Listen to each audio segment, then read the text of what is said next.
Okay, so we have a new game coming out and we need to make money. What's the best way that we monetize this product? We could do microtransactions. What about loot boxes? Yes, I like that. How about we just make a good quality game?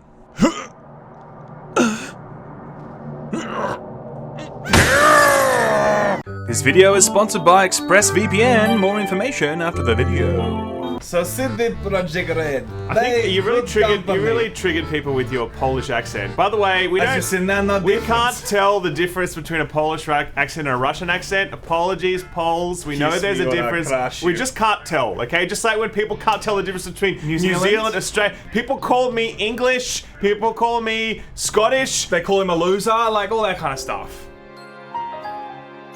The news today is that CD Projekt Red, the Polish developer we all know and love, is now actually the second most valuable game developer in Europe. Crazy. With a market cap of nearing $9 billion at this point, or 9 billion euros. That's a lot of money. And it's a bit like, well, is that quite right? Because that sounds very high.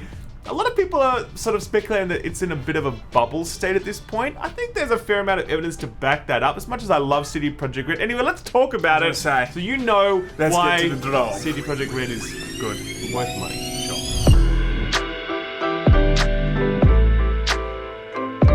So guys, let's face it, CD Projekt Red has had not only a good year, but like a good forever. It was a very good year. Forever. I mean, since Witcher 3, they've been like hailed the coolest, best company ever. Agreed. They came from humble beginnings. They did, and I think this is a very famous photo here that we have of their E3 booth back in the day. You know, this is where it all began. Started at the bottom, now they're here. Do you reckon, Sam, one day we'll, you know, look at this crappy set when we're a multi-billion-dollar enterprise and we'll look at each other and we'll say, Sam, I'm suing you for your half of Laymen. That's what we're gonna do. Are we ever gonna make full Zuck? You better lawyer up, asshole.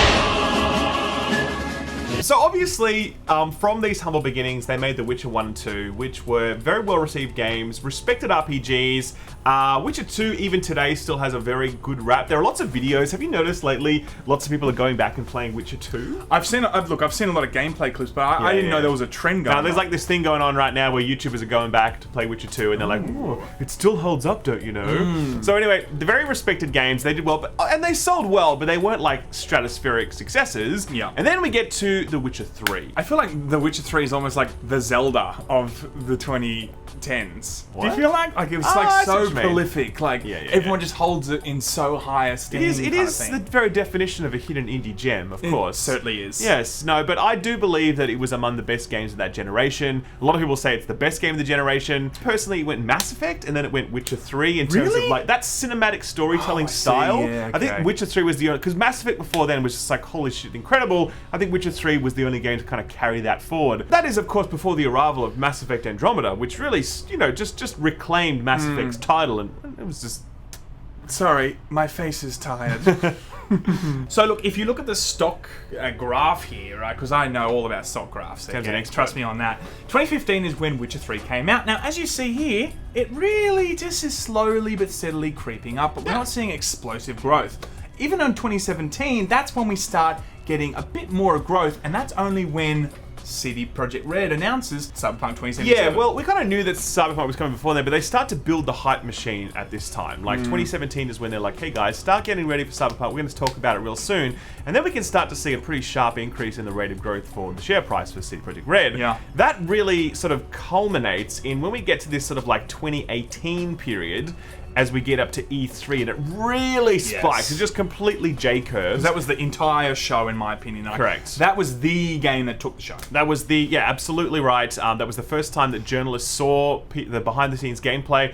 Everyone was gushing about it. The entire internet was just crazy with it.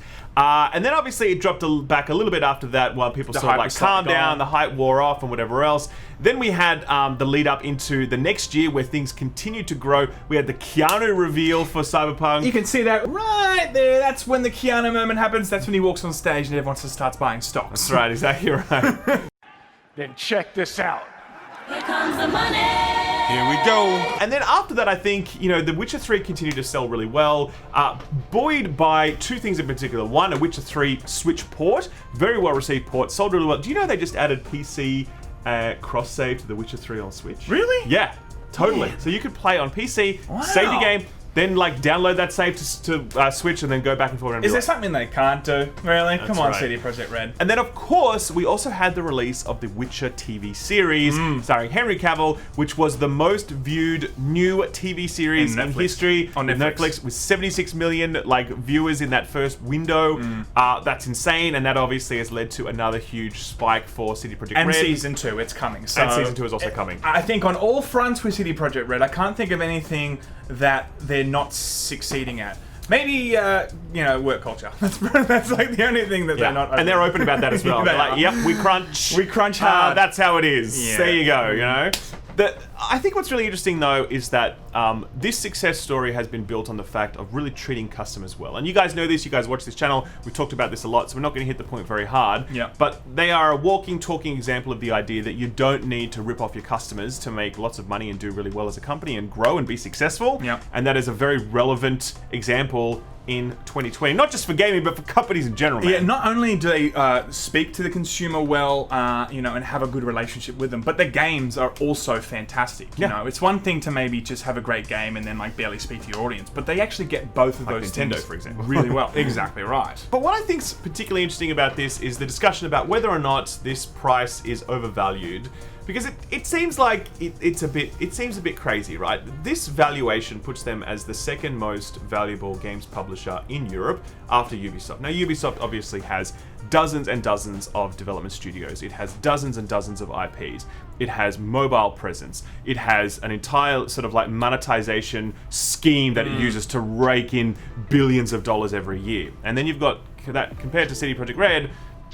It doesn't have that. It's not about that for CD Projekt Red. It's about let's make 1 or 2 games, let's make them really well. Yeah, and the thing is, it's actually really relying on the quality of the next game coming out to be exceptional. And you're right, there's not a plethora of different things that are coming out at any moment from CD Projekt Red. So it's like it all hangs on the next title. Yeah, you know? and I think a lot of people would say like, hey, there's other things going at CD Projekt Red. It's not just Witcher, it's not just Cyberpunk, but it kind of is, because they're the pillars. They're the pillars, because they also own GOG, Good Old Games, that online storefront. CD Projekt Red owns and runs that. Yep. That does not make any money. Like, it's very clearly documented that, like, 2018 they made $30,000 from that profit. $30,000, not like 30 million or whatever. $30,000 profit from running that entire storefront. And they've got that Gwent. year. I mean, Gwent isn't a runaway smash. You know, It's it not. has an audience, fine, but And it's recently, not, you know. the console version of that was also just recently taken offline because, well, they're not going to support it any further because it's not really going great guns. They had that Thronebreaker game that came out, which was a very high quality game that a lot of people loved, but that nobody bought, and the reports are that it sold very poorly. You never really heard about it. I reckon a lot of you who are probably big CD Projekt Red fans didn't even know that they made a game called Thronebreaker, which is like an RPG based on Gwent, right? Yeah, maybe this is the tulip situation. Maybe people are like, buy some tulips. Oh, I gotta get some now. You know, but in reality, you know, I wish the best for CD Projekt Red because I do think that they're one of the most valuable companies in the gaming industry for the example they set in the games that they actually bring out. Here's the thing, right? I reckon this is a case of like shareholders looking at this and thinking, CD Projekt Red's a good company, it makes a good game, so I better buy shares in it, and that's good.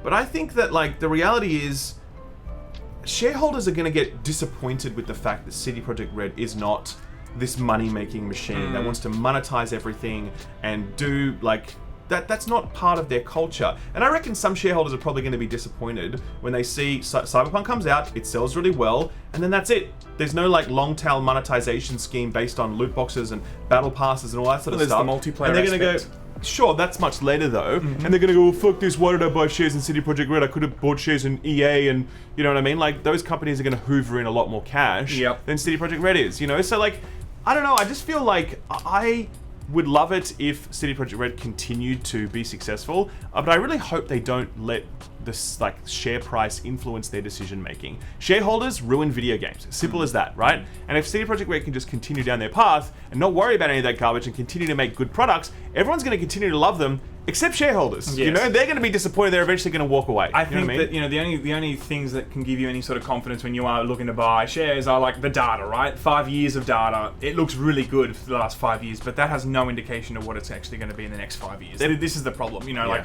with EA and all these kind of things. EA is fragile in the way that if one legislation changes across the globe, I mean, EA's cooked, you know? But if everything stays how it is for them, they've got a lot of revenue streams across the board, and I think that gives them financial stability. Where CD Projekt Red, love them, but yeah, it is a lot smaller, the way that they can monetize. Yeah, it's very limited, and it should stay that, and I just hope that, you know, they continue down the path. I don't want CD Projekt Red to change at all. When I see these massive stock valuations, I worry that it might create pressure internally to change their ways of doing business, and I hope it doesn't. Guys, also, one thing we want to announce is we're getting ready to do the Laymen IPO. We're going to do a initial coin offering of a cryptocurrency, and then we're going to float ourselves, and then, as I said, Sam and I are going to sue each other. So let us know in the comments who you are, Team Ralph or Team Sam, in the upcoming legal battle. We all know. Let us know, and everyone's on we Cactus, will begin retaining representation. Goodbye. Oh no! Oh man! What's wrong, Sam? I wanted to watch Strictly Ballroom and Meet the Parents and all the other boomer shows that I love on Netflix, and it's not in Australia, man. Strictly Ballroom. What the hell? Anyway, maybe you need to get ExpressVPN. That'll probably help you out. That's a good idea. ExpressVPN creates a secure private tunnel between your device and the internet, keeping you safe from hackers that might want to get your passwords and your credit card details. In addition, VPN lets you watch content that's geo-blocked in your region, from stuff like Netflix, HBO, and even YouTube. So even if you're in Australia like us, you can actually enjoy content that exists around the world, instead of being locked out of it like every single good thing ever. That's true, but calm down. So that's why you should check out ExpressVPN. It's good stuff. It sounds very powerful. VPN must stand for very powerful knowledge. Sam, knowledge is spelled with a K. I knew that. Guys, click on the link in the description or in the top comment to check out ExpressVPN, and you also get 3 free months to get yourself started. Clicking on it also helps out the Laymen. It helps out the Lamon Gamon, guys. Give us Check a it click, out. help us out. Love you guys, and see you later. Toss a coin.